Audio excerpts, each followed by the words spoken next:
Come on. All right. We are live. What's going on, Good Jennifer morning, Lacey? Dizzy. How are you? How was your week? Oh my goodness. You know what? This week was, you ever have those weeks where it's like just back to back to back Yes. awesomeness? And then there's the crash after like Yes. awesomeness.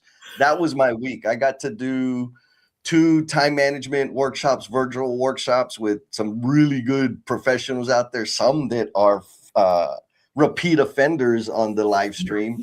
And then I got to do a session on constraint management systems with ACOM Hunt, which was ultra awesome Yes. for me because the group was like, there's all the indicators that I look for a team to deploy sustainable change.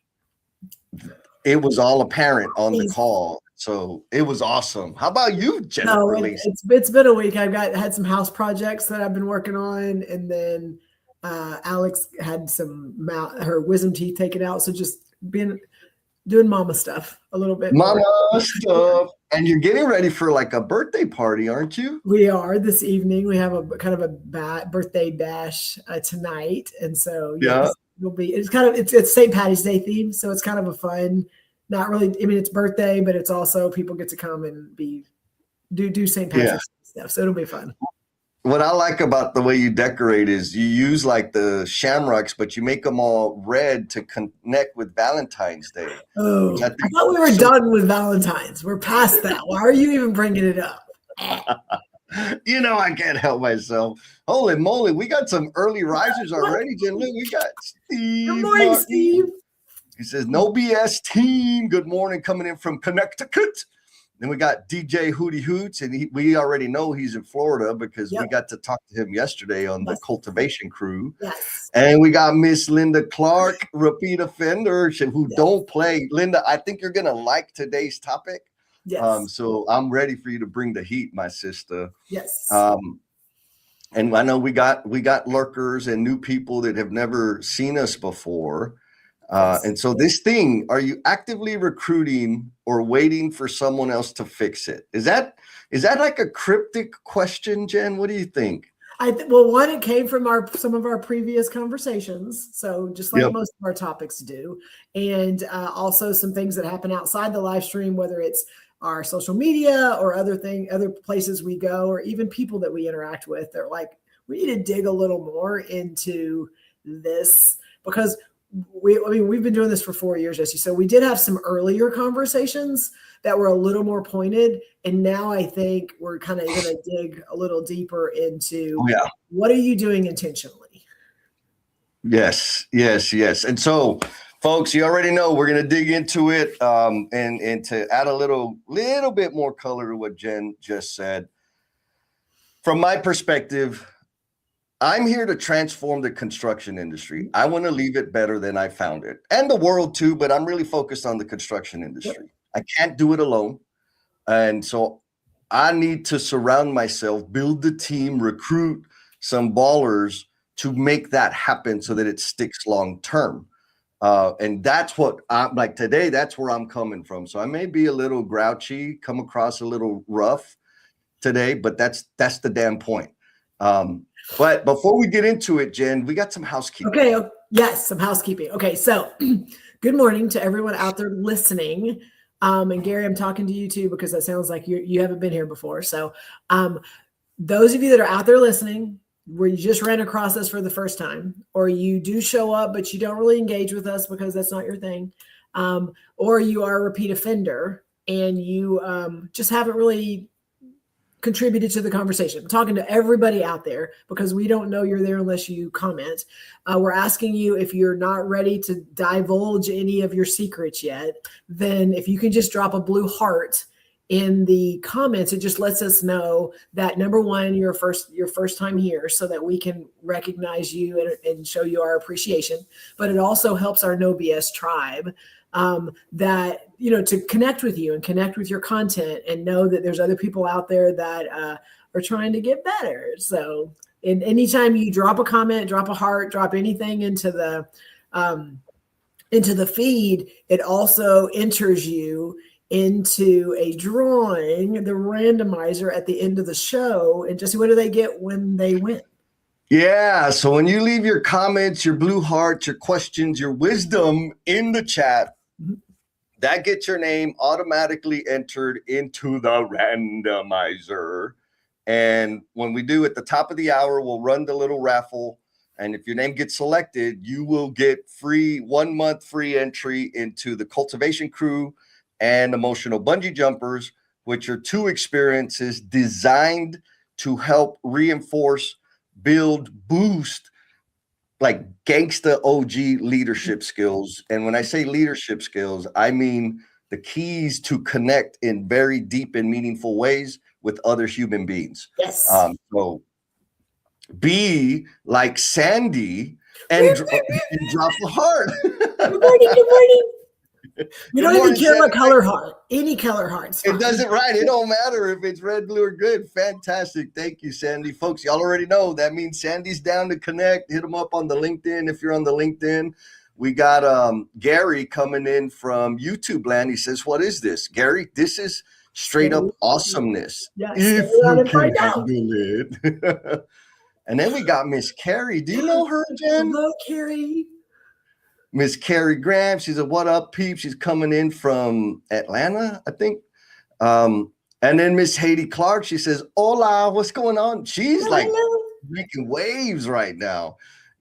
Hey, thanks for coming, and keep bringing your wisdom. Just like we said earlier. Oh, look, we got Enjoy 123 says hi, hello. And apparently Daddy knows Daddy. Mr. Hoots knows Sandy. I let it out. Now they know, Adam. So keep them coming, folks. Again, if you don't know, the meat, the super deep value of these conversations is really based on the contribution of the No BS tribe. So again, your questions, your insights, etc., are what make this thing keep going. And so we got more comments. Okay, we're gonna do some more comments and then we're gonna jump into it. Okay. So Christopher Moody, what's up? He said, it's been a while for me, but I am a pay it forward person and happy to share anything about talent acquisition you might like to know. Okay, good. We're gonna have a little spin on it, but Chris, I'm pretty sure it'll click with you. Yes. And oh, look, we got Enjoy says, where are we from? Well, I'm from San Antonio, Texas. That's where I'm from. And some people say I'm from outer space. And Jen, you said what? Dallas. Jen is in Dallas, Texas. And we are in the Omniverse currently. So I'm just going to throw the first question up there. Do it. All right. Question number 1. What is one quality you look for in prospects?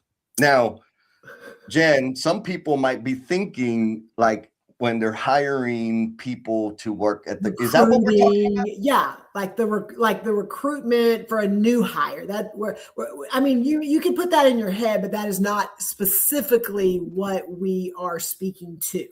And so a little context, Jesse introduced this kind of thought process early on in an earlier show, and then we've kind of, we evolved into the conversations around it. But for him, he kind of has a board of directors or kind of a council that he has handpicked that is kind of his own personal board of directors or his own personal council that he has chosen to be the people that help direct him, help give him feedback, help challenge him, he's done that intentionally so that he knows, am I on the right path? Am I not on the right path? But it's not just the people that you want to pick because they're going to answer things the way you want them answered.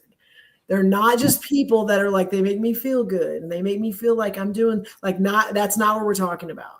And you may have those people around you, and that's fine because we all like to feel good every once in a while. But we are talking about that hand-selected group. And I know for me, it's never more than 5.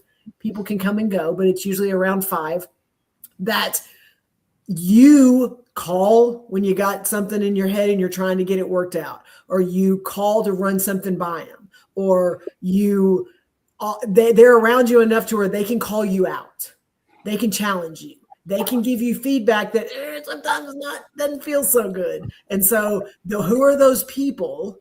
And if you don't have them, or if you do, but you kind of had to hand select them, what is the quality? That's where this question comes from, that you in your mind go, they have to be this, or they have to have this for them to even be considered, to even make it to the second interview, whatever that is. What is that quality? I like that. And I'm going to add, like, the words I use is my advisory council. There you go. Right? Yes. Personal advisory council. Mm-hmm. And what's I think helpful to me, I know, is the criteria or the quality I look for in people that are going to be in that really inner circle that I'm going to, leverage, is also the criteria I use for the broader team that I need to build to transform the universe.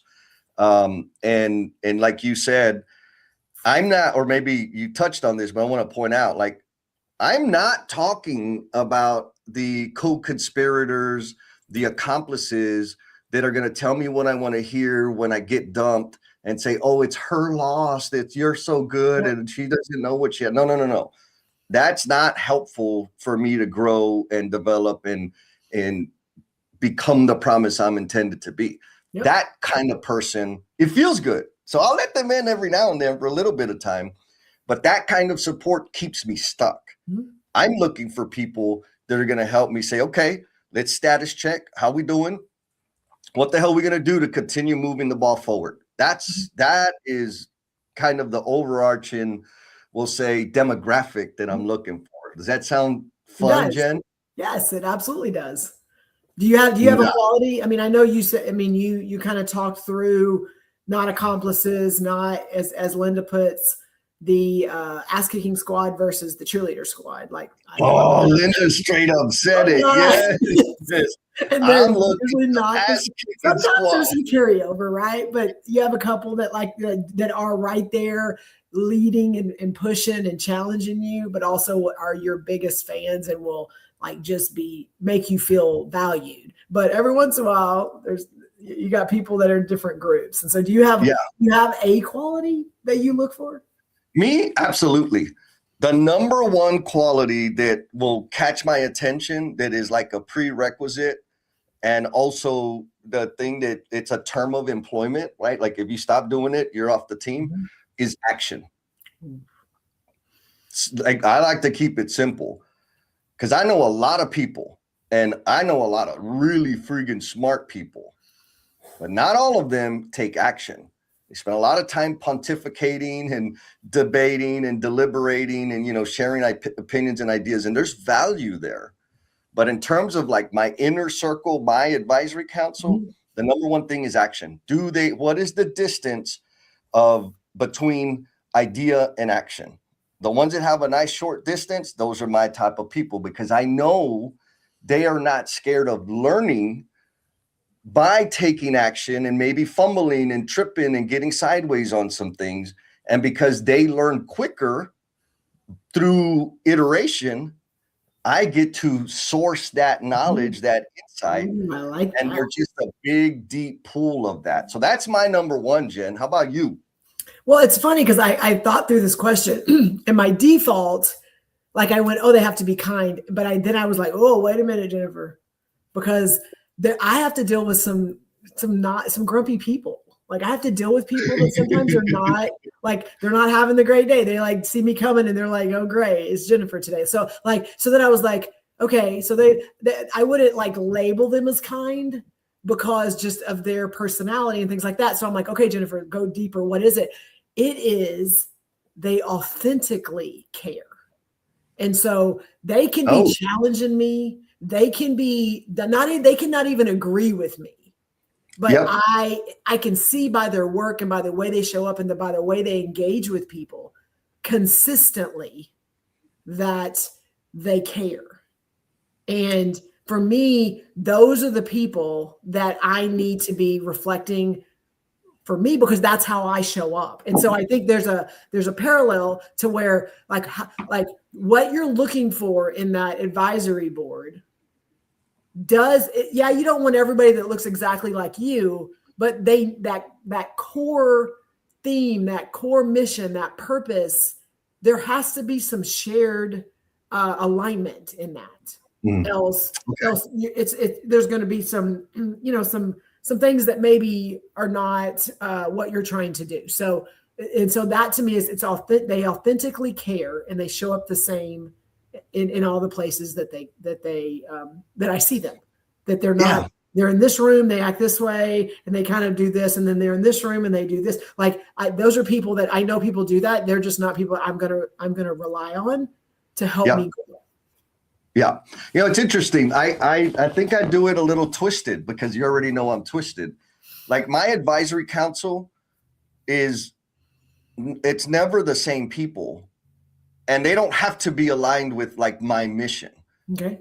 What I'm looking for is people, like when I select somebody, it's because they have an experience level, a body of work that I need to build on. It's a gap that I have that I want to reinforce. And so I find those people, and then I'm a leech. I just suck what I can out of them as I need. And once I'm happy, like, okay, you're still on the team, the A team, but not necessarily the advisory council. Because for me, it's a totally selfish perspective. I'm trying to build and learn and grow in specific areas. And so somebody can be really mean and rude and ugly and not care about or have nothing to do with the construction industry.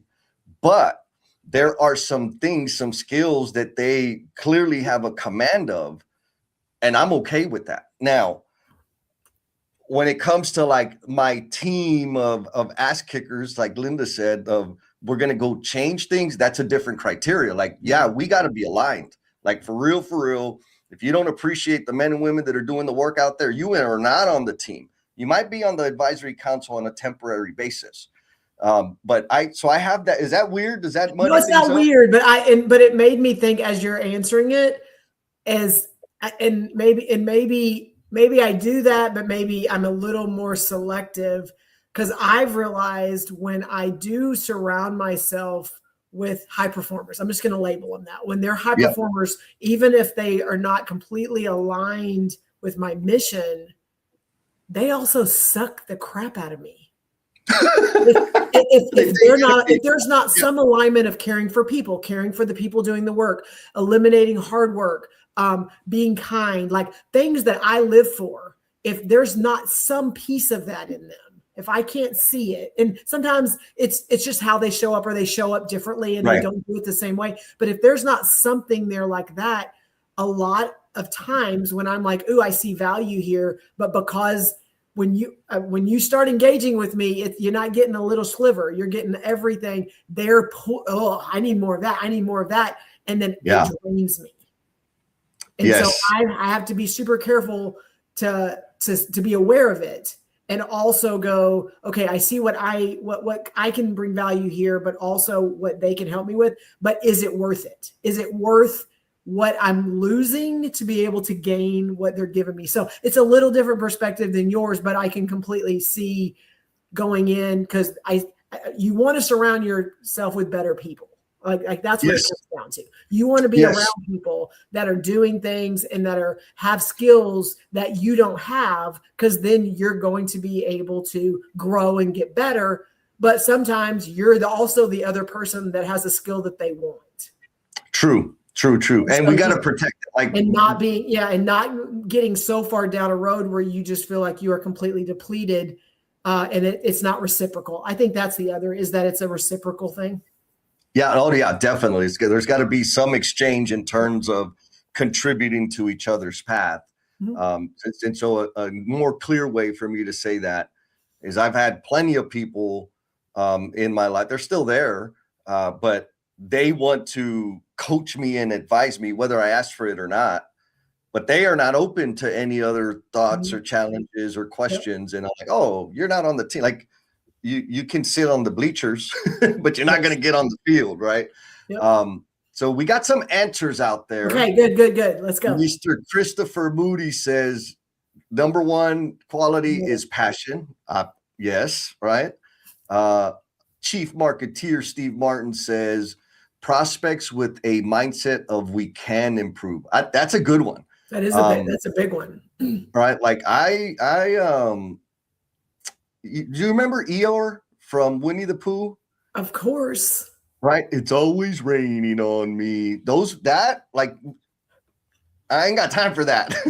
Like, yes, life's hard. Yes, it's not fair.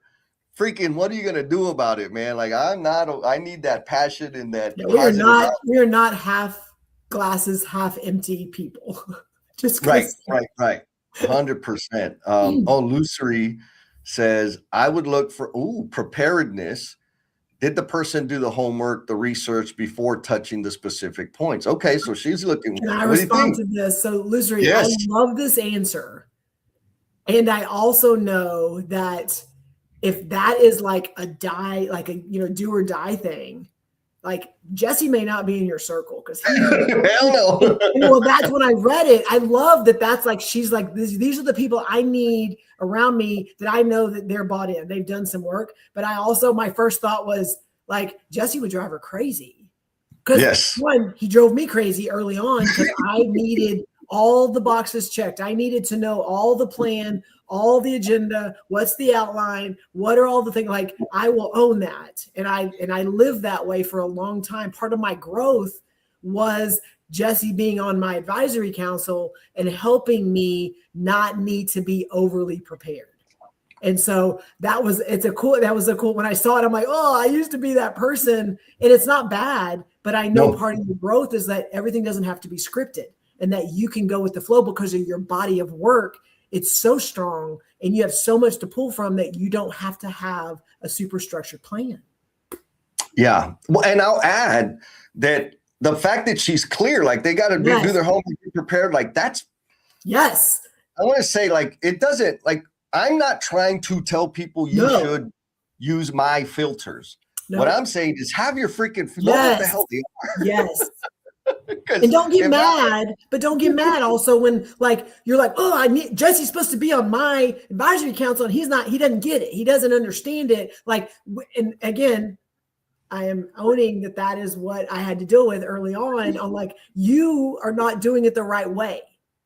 Jesse, like, get this shit figured out. And it took a while for me to like have to understand that, oh, that's what he's bringing to me. Like he's bringing another perspective and he can own it or not own it, but it has completely changed the way I show up like over the last 3 or 4 years because I had someone in my circle that did not think things through exactly the way I did. Yeah. Yeah, no, I'll own it. I remember the first conversation, Jen, 3 hours. First time we ever had a conversation. I knew at the end of the call, I was either going to drive you crazy or I was going to help you get flexible. Like it was one or the other, and it always is. So, again, I kind of know where my strengths are. Mr. Christopher Johnson, repeat offender. He was on the after party last time. He says, give and get. Reciprocal. Absolutely, right? Yeah. That reciprocal propulsion, baby. There's power there. Look, we got a newcomer. Rega Shima says, hi, I'm from Indonesia. One of my parents' father is from Japan. Awesome. International, baby. I like this. Linda, of course, she says character. They got to have character. I think this probably has to go on my list because I never considered it. Or maybe, I never like thought about it. But like if people are vanilla and plain it, like saying the right things so that they don't cause any friction, like I never thought about it before, but that's almost an immediate disqualifier for me. Like, but his character, I want to ask Linda, character to me also is like, it can be like you're a character like Jesse, but it also could be like character, like just the way you show up and the way that you represent, that you have a little bit of like, you're owning some things and that you're not just loosey-goosey with stuff. So I want to challenge like what specifically when she looks at people, do they have to be Jesse's or do they need to be just someone that has an internal compass? In my opinion. Yes. Yeah. And so for my perspective, I'm looking for internal compass. Yep. Right. Like they don't have to be a whack job like me. It'll help and we'll have a lot of fun. But no, do they have a clear direction? Do they Yeah. know what they're doing? Do they stand for something? For me, that's what I interpret as character. Miss Sandy said, Mr. Sandy says proactive. Hell yeah, man. That's what I like. Take action, baby. Carrie says good perspective. I think she misspelled Jesse. She says my core actually love me and want the best for me because they love, care. They give me the hard comment even when I don't ask. I'm going to go there. These are long-term counsel. Yes. Outside of that, there are other categories. I love the categories. And I think I just kind of realized that I have different categories. But anyways, so Carrie just mentioned like people that'll give you the stinky. Is that valuable, Jen? When they give you the stinky? If Yeah. you don't have people around you that won't say some tough things, like you're not even not putting yourself in a place to grow. Like and I mean, again, I learned that early, and it's even better when you have someone in your circle that is even comfortable starting the conversation with, this is going to be stinky. You want me to still go there or not? Like, again, that's like baller level and Jesse's really good at that. And if, after a couple of no's, you're probably not going to get the question anymore from him. But if you say yes every time, it every time will change things that you're doing and change the way that you show up. Yeah. No, I'm with that. Like, I need people that like tell me, because you know, Jen, I'm dense as hell. Like, I think everything's great and everybody's fully satisfied with what I bring. I need to be told like maybe 10 times sometimes. So I love the stink. Like, don't tell me. I'm not going to be upset. I may not take action and adjust right away, but it will get through eventually, right? Like I think it's an ultra level when people have the courage, compassion to point out a gap that, hey, you're not showing up as your best self, or hey, like you're doing fantastic. I'll give you this real true story. And I know you've lived through this, Jen, but I'm not going to use you. I was dating a super amazing woman, and she was working on her PhD, which she's gotten since then. And they had this cohort, like her cohort, they were working on their doctorate, and then they had like the support cohort of all the significant others. And we were at a function, and they were like, there was a lot of, yay, I'm so proud of the da da da da da da da da. And they kind of asked, like, okay, like, how is your person supporting you? And you already know I'm pretty skeptical. I don't kind of get high and low. And she said it, and I'm like, yeah, that's what I do. She's like, Jesse's not my cheerleader. Jesse's not impressed by the fact that I'm getting, like, Jesse will say, okay, great, you're getting your doctorate, but what about these things? And I don't do it to be ugly. I do it because I need that too. Because in my head, it's like, I'm the greatest thing in the world. And I need people to say, okay, but what about these things? Which was really meaningful to me. Anyways, the point of that is, it's kind of I don't know how or where it came from, but it's kind of my default to say, okay, or maybe recognize that when everybody around people that I care about are cheering them on, because, we have amazing people in our life. And so most of the people in there that have contact with them, they may not be on the team, but they have contact with them. Most of those people are just super impressed about how much they accomplish and all the things that they do, and how do you manage that? And you got blah, blah, blah, right. And so it's like, oh, look at you. And I'm like, that's awesome. And what else? It's kind of my default. I don't know if it's rude or any, but I mean it with love. And I think you can substantiate that. And well, I want to hit on a couple of things. Number one is, if you don't get a lot of people questioning or challenging you, you done some stuff to make people not feel comfortable to do that. Number one. True. You don't have the right people around you, but it takes some trust, Jesse, and it takes a little bit of like a little bit of running towards the danger, jumping off the cliff, like a little, there's some fear there. And I mean, there's some times, and it's it's a lot of times we take the easy road. So like if Jesse pitches something to me and goes, here's what I'm thinking, here's what we need to do, da, da, da, da, da. The easy road is like, Jesse, that's great. No matter what Jesse says, it's probably going to be fine. But there's also times where I'm like, have you thought about this? Or I don't like that order. Or like, is this something like, here's what I'm seeing. And he could go, Jennifer, you're not even on the same page with me. And that's okay. But like, if you're not in a place where you can have that conversation with someone, it's either you or them. They're either not receptive or you are the person that is not listening to what they're saying. Yes. And so I wanted to put that out there to say, like, receiving feedback, giving feedback, that's a lot of things we talk about. And I've got people making comments about the being able to receive like yucky things or things that are stinky, but also like there's times where, and I give Jesse a lot of accolades. He does a lot of things. He's helped me a lot. And there's times where he'll pitch something to me. Here's my idea.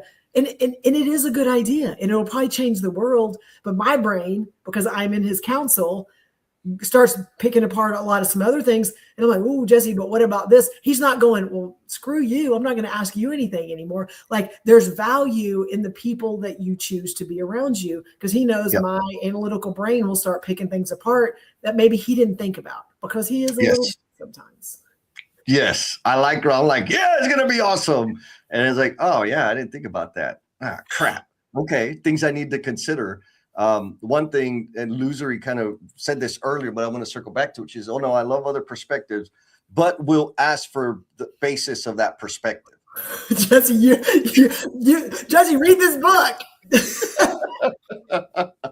Oh yeah, like come on. I like the thought, but where's that coming from? In the book I think I've offended enough people or said it enough people now like, hey, I know you're not like, you don't really like getting book recommendations. I'm like, no, I do, but don't give me a book recommendation that you haven't practiced one thing out of the damn book. Like, I don't like, where's this coming from, man? Or how is this going to help me?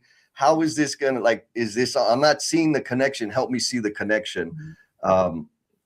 And I got people in my life that we have that level of trust and appreciation where we can have that, right? Like Carrie says, my inner core, her people reach out and say, Carrie, you're effing up. What's going on? Like that's the ultimate. That is the ultimate. Now, I want to talk about the 5-year plan, Jen. God. Steve Martin, well, Sandy says, someone that has a 5-year plan, where do you want to be in the industry? Which I can get on board with that idea for an employee. For world changing, I'm not okay with that. And I think Steve knows it because Steve says, Jesse says, Jen, you'll get your 5-year plan in 5 years. That's the plan. And you know what I think it is, Jen? It's because I have a 600-year plan that people can't really understand my 5-year plan. What do you think? Well, and one, I value that, like, here's the plan. I think I think what has to also be a part of that is, and it can change tomorrow. Right? Yes. Like if you have, like, again, we've been doing this for 4 years, Jesse. And if 4.5 or 5 years ago, when we were like 5 years, because that's Lean in Love, that's the live streams. Like if we sat out 5 years ago and said, here's the 5-year plan based on what was even in our thoughts, and like it was literally a 4-month plan. Right. And what anything that happened after that 4 or 5 months didn't exist.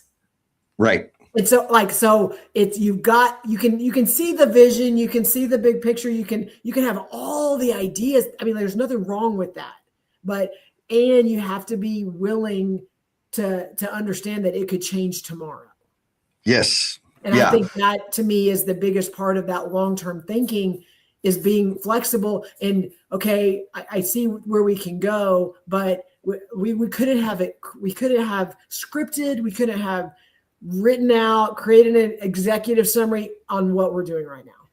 No, 100%. And that's why for me, my philosophy is have a direction, that internal compass. Where are you going? All the little stuff in between where I am today and where I'm going to be or where I'm headed, is not relevant because the sequence might change. And guess what? The sequence always changes. There may be an experience that I need to like double down in and spend a year or two to learn, grow, contribute. And so like the rate of how quickly I'm going to go in that direction is also, it also doesn't matter to me, because for me, and this may just be my rationalization of being a nutcase, but I know for a fact, and you helped me when you saw this firsthand, when I have a plan, I will stick to the plan no matter what. And some people have seen it. If I'm facilitating a call and we have time elements built into the call, I don't care how emotional and how real things are getting. If the next subject's supposed to start at 2:03, you bet your ass I'm gonna cut everybody off and go to 2:03. And I get like this rigidity kind of clicks on. Back to the example, you know this, my whole plan back before I started my business, like I'm gonna build my house and then start my business and eventually buy a new house. And the building of the house was going to take, like, it was dragging. It was a lot of work. It was a big pain in the butt. And you were like, Jesse, wouldn't it be easier just to buy a house and then build the house later? And I'm like, well, no, because, and you're like, why? I was like, because that's not the plan. Like, for real, my thinking was like, no, that's not the plan. And then it sounds like, well, shit, man, why don't I just flip it around and boom, here we are. So that's my excuse for like being loose with my planning. And to your point also, had we scripted out what the next 5-year plan for No BS was, I don't think it would be as fulfilling. I don't know if it would exist, Jesse. Right. I agree. So, but there is value to it. So we got some good stuff coming in from the comments. Sandy says, I agree tenfold. Miss Maria, what's up, Maria, my sister? Time is a social construct. We've collectively agreed to mostly.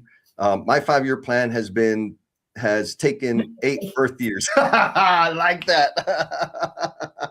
The Earth years, nanu. Losery says, I like goals rather than plans. I'm with that.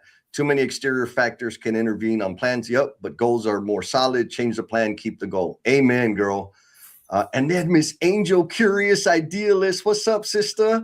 She says, being laid off due to reduction in force was not in my 5-year plan, but sometimes earth-shaking things happen to make you wake up and figure out what you actually want. What do you think about that, Jen? I mean, Jesse wasn't on any of my plans. Like, I was not expecting to cross paths with him, to work with him, to get a random message from him, and then a phone call from, like, none of those were anything that I was on my radar. And what we could do together and things just how we could change things together. Like, none of that was on my plan. It was, just different circumstances, an event that we were on together, and then some live streams that we did that I didn't facilitate, he didn't facilitate. We just happened to be added into a group of people. And then he, reached out, and literally that's the only reason that we're here. Super crazy. Fantastic. Okay, so folks, if you're just like popping in now, or this just came up on your screen, what we're talking about is like building your team, the crew that is going to help you leave the world better than you found it. Yes. And I'm going to add another thing, right? Like there's, you and I are in the construction industry, been here my whole career. You started there, you had a career before you got here, but you're here and you ain't going nowhere. No. There's a lot of work to be done out there, right? There's a lot, and there's a lot of content out there about how unfair and, the labor shortage and all these other things, which, yes, the system's kind of jacked up. But there's also a group of firms and leaders and decision makers that are making a magnificent impact. They're doing things entirely different. Mm-hmm. And so the reason this topic is so damn important to me is because I've seen that number grow and grow and grow. And I believe I've decided to believe that supporting, cheering, surrounding myself and serving that type of person is how we transform the industry.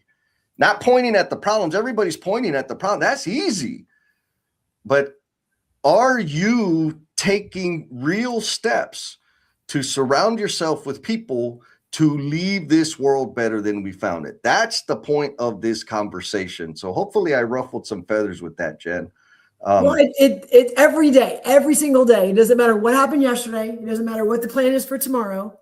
Every single day, we get to get up, we get to wake up, and we get to make a decision. We get to make a choice.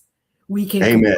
And we can point out all the things that we can't control, that we can't influence, that we can't impact, and that why things can't happen. We can do that. We get to make that choice every day. But we also get to make the choice on, here's the things I can impact. Here's the things that I can influence. And we can show up differently, even if everybody else around us is in a different state of mind. It doesn't matter. We get to choose every day how we show up. 100%. And you don't get to blame. Maybe there's a disqualifier. Well, actually, this might lead to the next question. Okay. And so when it comes to like the transformation, all the beautiful things that we want to do, that I want to affect into the world, there is one thing that, learned the hard way many years ago, that can absolutely be an anchor, meaning it's just going to weigh my ass down and I ain't going to be able to have the impact. And so I'm going to ask this question to the audience, to the No BS tribe out there in the Omniverse. What are you tolerating, or where are you tolerating the wrong people? And so summary of that, surrounding myself with the wrong people is the best way to delay the impact I want to have. What do you think, Jen? Well, I agree. And I'm going to dig a little deeper in that. I think where I've seen either myself or other people tolerate or allow themselves to be around the wrong people is because in their mind, those people are the ones that can help them change, grow, evolve, have the new title, have the new position. And so they're not my people. They're not really the people that I would choose to be around, but this is what they can do for me. I feel, and you can put that in any context you want, that if you are putting your growth, your opportunities, everything that could happen amazing to you in someone else's hands, you are wrong. I'm just gonna say, because if you are relying on someone else to be able to give you that next opportunity or that next position or that next title, and I gotta tolerate, I gotta put myself in these spaces because they're the ones that can do it for me. And again, I am a recovering person that and Jesse knows, because he had to listen to so many conversations where I kept saying things and he's just like, why, and what, and how, and all the things that I had to really self-reflect. I was projecting the opportunities and projecting the power and the control and the things that they had that I needed to be able to get to that, whatever next thing was. And after so many of those dang questions, I realized, like, oh crap, it's me. Like, I get to make this choice every day on how I show up, who I interact with. But I also had to own, it will also keep me out of rooms. It will also not get me invited. It will also have people a little leery and worried about how I'm going to show up. And we're not sure because she may do this or she may. And I had to own that. And once I got clear on what's important to me, where I need to be, and who controls my destiny. When I got clear on that, everything opened up. And now when they invite me into rooms, Jesse, I do not have to be quiet. I do not have to, I don't have to filter my words. I don't have to overthink things because they know how I'm going to show up. So it's like, but it took me, it didn't take anybody else. Oh, they're keeping me down. They're not giving me the opportunity. That's not on them. Right. And that to me is where that's just where people tolerate the wrong people because they think those people control what's next for them. Okay. I'm with you 100%. So for the folks, this is questions for you, Jen, and folks out there in the Omniverse, like for real, if you know the answer to this question, let us know because you're not the only one. But a lot of us tolerate the wrong people and keyword tolerate. Like we just kind of we just, it's not that bad. It's okay. But man, I'm telling you, it's an anchor. Now, what you just said, Jen, that doesn't happen. Like the clarification of getting invited into other rooms and the right people being attracted to you. That's what I'm hearing you're talking about, like how attracting those people. What did you have to change in yourself to create the conditions to attract the right people? Well, a couple of things. One is I had to be willing to like, I had an idea of what I wanted. And I had to be willing to go, that may not be the plan. And that to me was hard because, again, I kind of had my idea of what I thought I wanted or what I thought I needed, but I had to be willing to go, and if that doesn't work out, guess what? We'll figure it out. They may be something else. That's scary because it's easy when you have comfort and security and things like that. So I had to own, like, as much as I see this and I see what it could be, they may never see it. And if they don't see it, then I can't keep waiting for someone else to give me that opportunity. The other piece of it is it took a lot, and I'm going to say a lot, of self-reflection, because all of us, I don't care who you are, where you are in your life, your positions, your all the relationships, we are conditioned from early on. I mean, childhood, we are conditioned for certain things, and we just default to those things until we unlearn them. And we only unlearn things when we are around people that challenge us and we are around people that call it out. And then they check up. Okay, you said this. You said you were going to work on this. Hey, you're Jesse, I'm going to tell you, and I can reference Jesse because he's the one I talk to the most out of anyone. Okay, you've complained about that 3 times. What are you going to do about it? You're complaining about that person, even though I know they're not dictating your path. This is the 3rd time you've complained about this. What are you going to do about it? What are you going to change? Are you going to have a hard conversation? Are you going to stop having the conversations with them? Like, right now, it is mental brain power that you are putting in to what you're dealing with in that relationship. What are you going to do about it? And I'm telling you, self-reflection. Like, I don't know how else to say that more times. It took a lot of self-reflection to have to own some stuff that it was on me. Like, as much as, Sean says this, it's no matter what you're dealing with, you have to own at least 1% of it. 1% of it, at least, you contributed to, and you are causing it. And when you can own 1%, I'm going to tell you, then you're going to own 2% and 3% and 4%. I mean, you're going to start realizing, like, I'm making this choice and I'm making this decision, and then I'm complaining and crapping about it. So I love it. I think thank you for, like, adding the clarity so people can like, oh, okay. Because yes, this is 100% introspective question, right? If you got an answer, drop it. Mm-hmm. But where are you tolerating the wrong people? Because we do that a lot. Dr. Carey says, damn, this question, I'm ruffled good. Because we do talk. I mean, there was a time where, to speak to the point you made on, like, the conditions and how that changes our behavior and all the things. And the fact that we have been conditioned means we can design the situation to produce a different condition.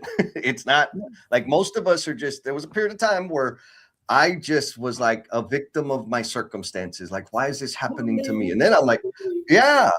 And then I'm like, wait a minute, I could change this. And so for me, like, where was I tolerating the wrong people? There was a period of time where I surrounded myself, or found myself surrounded, because I wasn't doing it intentionally. I found myself surrounded by people that had a lot of opinions and a lot of expectations that I was contorting myself to fit in so that they could like me, right? I'm just keep it simple. The problem with that was I showed up as a diluted, a smaller version of myself, because I wanted, in my head, I believed that, like, that was necessary. Mm-hmm. And then when I started saying, you know what, I've been trying like hell to fit this mold that these people care about or think is best for me or they want from me. and this sucks. Mm-hmm. I'm just going to be as much of me as I possibly can. Mm-hmm. All of a sudden, those people with all the opinions and expectations, they were disappointed. Your potential. I'm like, okay, fine, but you're not contributing anything over here Mm-hmm. except for your judgment. Yep. And you don't get a vote anymore. Say it again, Jesse. You're not contributing anything except for your judgment. Yep. And so it was that, like, you get to judge me when you offer me a pathway forward. Mm-hmm. Because I need to understand, okay, like, obviously I don't know how to do that. What's the pathway? And then I get to discern whether that is in alignment with what I actually want or not. You don't just get to judge me, right? Like, I mean, you do, but it don't mean nothing to me anymore. And so it was that, right? Like, there was a period of time we got some good answers. Miss Heather Ormond Lead, she says we tolerate it with family. And I'm going to say, not we, Heather, because I don't. Right? Like, I know there's an argument out there about, or some mistrust about people that say the company's a family, and they're like, no, they're not, because you would be compassionate with your family. No, I won't. I won't. Like, I've learned that there's got to be some distance between people, the energy vampires that aren't contributing, that have opinions and etc. I know it's coming from a place of love, but it is not contributing to my path. So you are suspended, right? I'm writing you up, 3-day suspension, conform. If you don't conform, I'm putting you on a PIP. And at the end of that PIP, partner, like performance plan, you may be let go. Anyway, well, that's me. I like that, and you don't have it highlighted yet, but Lucery makes a point, and we can bring it up in a minute. But sometimes you tolerate people because other people have to learn, and so Yes. and in her context is with kids, and like Yep. I have teenage daughters, and there's things that I see that I'm like, oh, I see where this is going, and I have to, as a parent, tolerate some things because I need my kids to learn it instead of being the savior, and instead of being the one that comes in and lays down the law. Like, and this, it's easier when I say it in the kids' side, but there's times where we're like, they're going to have to figure it out, and this is going to Yes. suck. Yeah. No, I love that. Lucery says, right, sometimes I tolerate my kids' friends for not real friends, for the sole purpose of them to learn to surround themselves with the right ones. And I totally get that. But I just want to bring some clarity. Who do you tolerate? Yes. In your circle, Yep. right? That's I understand the other part, right? You get to choose, say it out loud. I get to choose. Yep. Like, there's nothing in this world that dictates. I don't care what position, what company, what role, it does not matter. Every day you get to choose the people that you surround yourself with, that you listen to. Yes. And whether you're intentionally listening or not, that shit is penetrating your force field. Maya says there are certainly work environments that create that tolerating behavior. Back to the choice. I know it is true. And this is where it gets scary. And I get to leave if I want to, or when I'm ready to. It's probably the more appropriate way to think about it. Now I understand finances and all the other thing. That's not a real easy decision for a lot of us to make. But I know for damn sure there was a period in my career when I had like a real job. I'm like, oh, these are the type of people I don't want to work around. This is the type of leader I'm only going to work for. And I started making my decisions based on that. And it was a dramatically different outcome. And it helped me operate from a perspective of like, this is the minimum expectation that I will allow in terms of like my experience with that team or whatever, with the job. And when I don't get it, it's up to me to fix it or freaking change the environment, leave, right? I know that's hard, but it's. I think we tolerate, Jesse, a lot because we're not willing to get uncomfortable and have hard conversations. I think agreed. Like we tolerate and we just, oh, it's the situation. Oh, it's the environment. Oh, it's because they're my boss, or, oh, it's because the job that they have me doing. Like, and we're around people all the time. That's like, this is the corner they put me in, or this is the role that they put me in. And it's super uncomfortable and maybe a little scary to push back or to challenge or to go or to have that conversation that could end not great, but it could also just, speaking from experience, it can completely change the direction of where you're going, because if you've never had the hard conversation, they don't know. Yes. Yeah. And that's the thing. Most of us are surrounded by people that aren't going to point out. And so you're like the emperor with no clothes. Ain't nobody telling you. And you're out there dingle dangling around like, come on, man, we got to help our people. All right. So we got some good, man. We haven't even got to the question, Jen. I know. Come on. So we got Martha says, having a supportive community holds accountability on self. We need accountability for growth. Martha L. Amen. Thank you, sister. Thanks for showing up. This like self-reflection. And I love that she points out, right? Self-reflection is key at any stage in life. We all go through difficulties. And I'll add that self-reflection wasn't like a major practice of mine until we'll say the last 10 years. Early on in my, my life, it was just doing. And I think what helped me do the reflection to understand where am I tolerating people that are not contributing, etc., was because I started building the practice of pausing to evaluate, to think, to introspect. And so maybe for folks out there, they're like, what the hell are y'all talking about? Maybe you need to slow down, then stop the doing and do some reflection to really get a sense of what's going on. And like you said, Jen, like we all get to choose.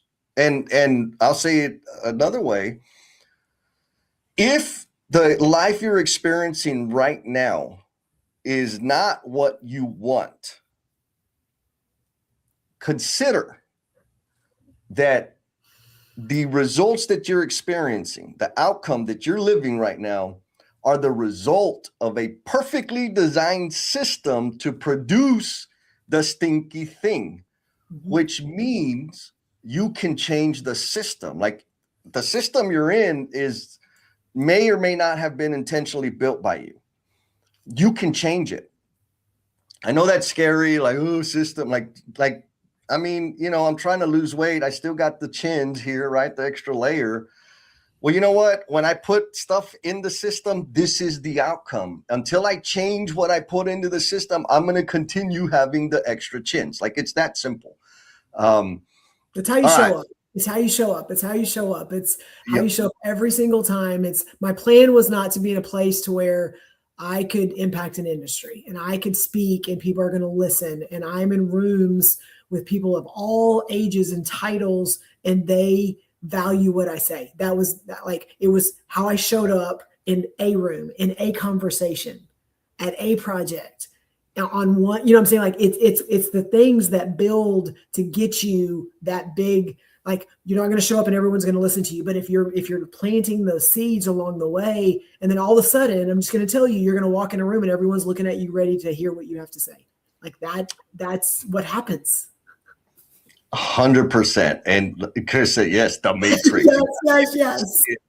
And unfortunately, we all don't have a world full of Jessies. Sorry, y'all. But I do have some availability. I am available. All right. So we got 2 more comments I'm going to throw up, and then we're going to do the randomizer.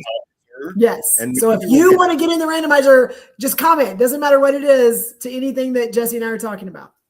Yes. And so Steve Martin says, positive self-reflection, tolerating yourself when you're interrogating the process of where you went wrong.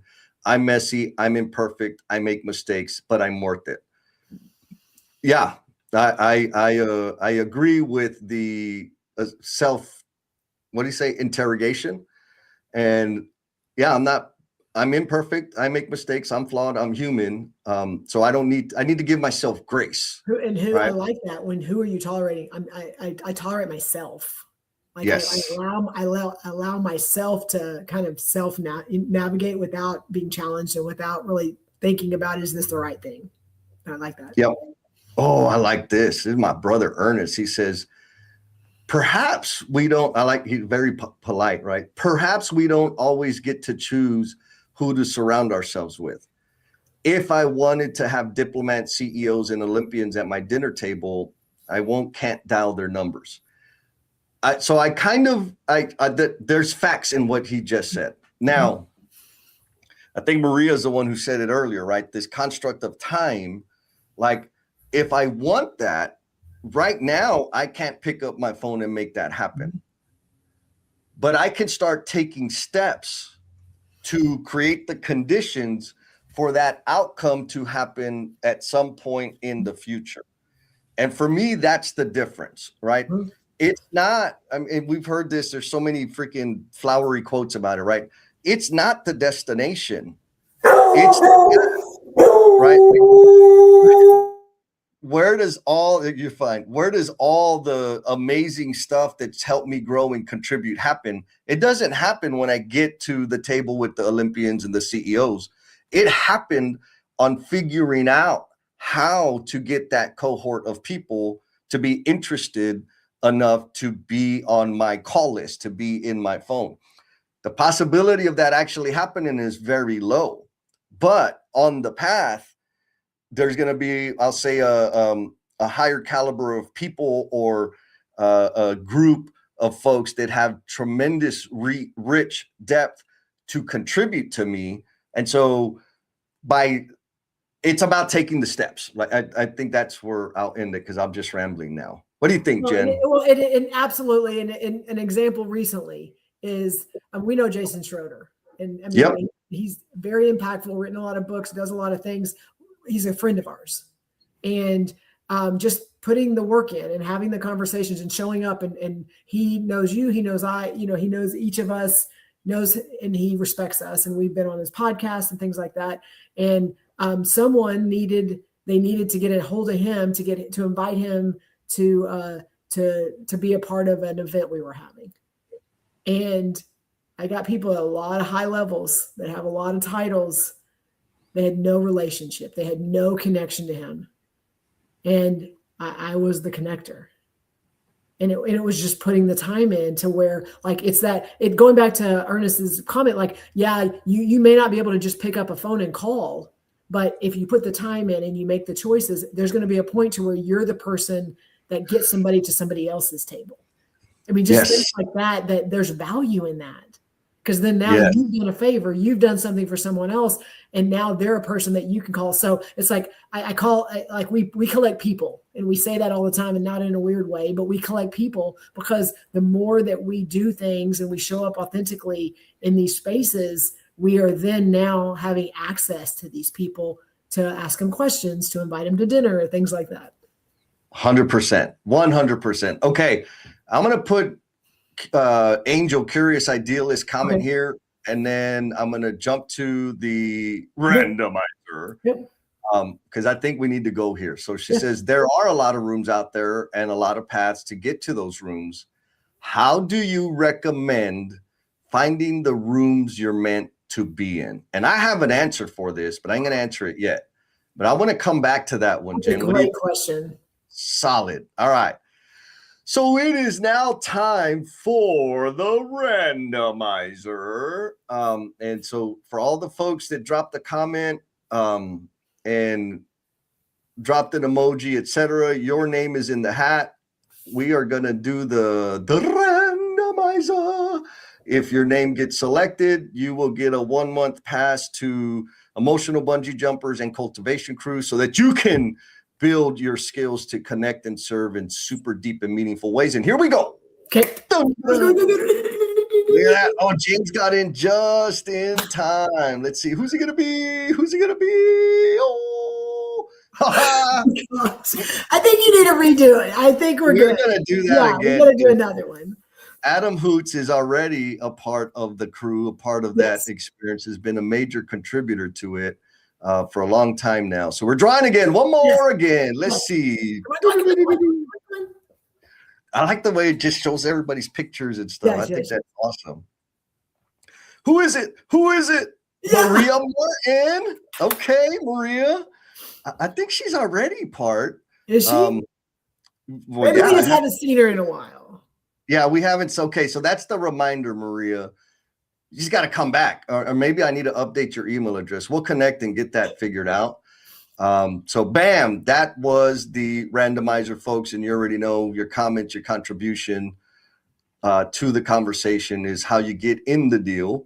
Now, man, I feel bad because there's a lot of great comments that we're not going to be able to touch on, but we could touch on them in the after party. Okay. So I'll be putting that link up here in a little bit, but I'm going to go back to Angel's deal. Yes. Lots of rooms out there, lots of paths. How do we recommend finding the rooms you're meant to be in? And so I have an answer, Jen. I know you have an answer, and I'm sure the No BS tribe has an answer. So if you don't mind, Jen, what is your answer to that question? So there's a couple of them. One is, if you're fighting to get in the room, if you're killing yourself just to be able to get in the room and have a seat in the corner so that you can say you're in the room, to me, that's a sign for me. Like, it may not be a room I need to be in. There's that. And then that's a high level. The other is, and we just got through talking about this yesterday in our cultivation crew conversation, because we're talking about leadership buy-in. How do you get leadership, organizational leadership buy-in? This is going to be a little hard. If you are in places, in meetings, in groups, in somewhere where you're getting invited into a room, or you're trying to, I need to be in that room. When you're in that space, whether it's a meeting room or a virtual call, there's a challenge here. If you show up and you can make the choice that I'm not gonna speak or add anything to this room unless someone asks me to. If you can go the whole meeting or the whole call and no one ever spoke your name, it may not be a room you need to be in. And for me, and it's an easy filter for me because I have a lot of things on my calendar. So if you're in a room that, man, I'm finally here. I got a seat in the corner. I'm not really at the big table yet, but I'm in the room and I worked hard to get here. And when you leave and there was nothing you were able to add to that room, I'm just going to tell you, like, that for me, that's a filter. That's not a room that I should be in. And it's not helping me. And if anything, it's wasting my time. So those are, again, high level, but those are filters for me. I'm in a little different place in my career, but I cannot fight to be in a room. If I'm fighting to be in a room, it's wasting my time. Like, if I'm not invited in, like, Jennifer, we need you in here. Please come in here. Like, if that's not the environment that's created. And then once I am invited in, if I'm in the room and at the end of the meeting, if I wasn't there, it wouldn't have changed anything. Then that's not a room I need to be in. Love it. Love it. Those are my filters. No, I think it's powerful.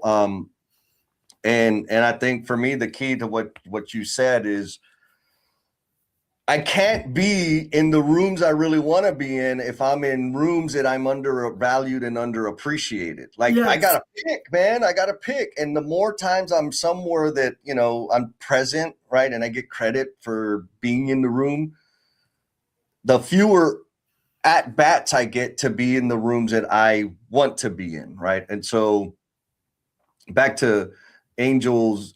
Oh, where did I think she's like, what if, because of her situation, I'm still trying to figure out what rooms that I'm going to tell you, just start going in rooms and seeing how it feels and what feels right and what doesn't feel right. That will get you closer to being like, here's the criteria.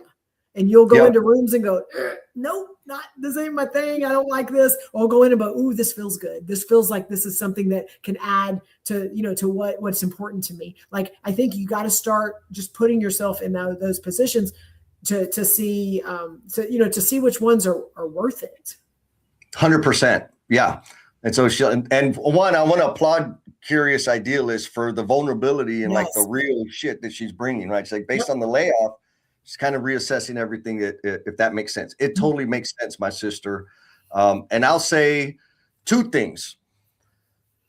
And this is what I did, right? And for like history for people that don't know, I connected with Angel or the Curious Idealist on Clubhouse back when Clubhouse was a thing. Um, and that was a result of me letting my crazy out so that people, it was more about how do I signal to my people that I'm here than it was me going to find people or find the rooms, right? And so by giving myself permission to be more of me, the algorithms, the feeds started putting different things in front of me. I said, oh, that seems interesting. Maybe that's a room. Let me go. Okay, nah, these people are full of crap. I'm out. Oh, wait, these people are real. There's some substance here. Let me spend some more time here. And so, like you said, a lot of it was like, let's just taste test everything. And then it started getting clear, like, okay, I like this. I don't like this. I like more of this. Let me do more of this. And eventually I was able to like get super clear. And it took a while of like, okay, these are the types of folks, the energy, whatever, that I thrive in, that help me and that I can contribute to. But it started with me letting people, like letting the omniverse know that I'm here. Right. And so what that does, like the key was being as much of me as I possibly could. Right. So there's some comfort level and all that. And the more I spoke the way I like to speak, and the more I created posts with freaking grammar errors, because I don't care about that, it helped people decide for me. Like I didn't have to, like they end up doing a lot of the filtering for me because they're like, oh yeah, that guy's a clown. We don't want him. Or like, oh, Jesse's real. Like all the things that people have said to me. I'm like, yes, okay, good. So this is where I need to go. And so it's kind of like, okay, I don't know. Let's just go. Do I like Chinese food, Mexican food, Italian food? Like, I don't know. Let me go to the different restaurants. Oh, I really, really like Italian food. Okay, let me find more Italian restaurants. And then I get to say, okay, comparatively speaking, within this style of food, I really like these specific things. And so I was able to like scope down and get clearer about what rooms I wanted to be in and what type of people. But the key was for me being more vulnerable and sharing more of myself out there, because that signaled to people that are in those rooms that, hey, that dummy might be a good fit for our room. Now, over the years, it's become a different, like it's kind of flipped. Now I'm like, I'm not necessarily, I know exactly what I'm looking for most of the time. And I just pick. And another thing that like for real, that I know to be true, or maybe I just haven't figured out another way. There are some rooms that I really want to be in, and the only way to get in is to pay money. And I'm okay with that. And that has been transformative. In some cases. At the same time, when I started deciding I'm going to put some money into this, not just, show up for free stuff, there were a lot of them that I'm like, oh, this sucks. Like I paid for this. This is bullshit. But that was part of the path for me to figure out what are the signals, what are the indicators where it would be a good financial investment for me to put time to be in the room with these types of people. It's a learning thing. But again, it all started from me giving myself permission to be more of me. And that signaled to the omniverse, hey, if you're looking for this flavor of crazy, I got it. Let me know and let's connect. What do you think about that, Jen? Yes, Jesse. And so I love that. And I think she gives value that this room is a room that she loves to be in. And maybe, Jesse, this could be possibly a follow-up topic for a live stream on how do you choose the rooms you want or need to be in. I feel like we've touched on that a little bit here as we've wrapped up today. So anyway, we'll see. Watch out. Love it. Oh, look, Martha says, beautifully said, help others. Introductions are needed. No gatekeeping. Amen, sister. Like for real, that's what we're about. Like, come on, play. You get to decide if you don't want to go. And, I'll let you know if you were out of form in an effective way. Yes. So I already dropped the links, Jen, for the after party. They're all out there, folks. So y'all know, again, thank you all for everything like contributed to the Yes. conversation today. I'm a little sad that I wasn't able to bring everybody's comments on, but appreciate the contribution. Please come to the after party, because the after party is where we get to learn what Listen you to got, it. how we did, what we could do better. And also that conversation will inform what the next show is going to be on. So Yes. I appreciate you guys. And Jen, I know your birthday's coming. Did you, you said we are going to check out with the mariachis, right? Okay. Sure, I'm gonna let you kick it off.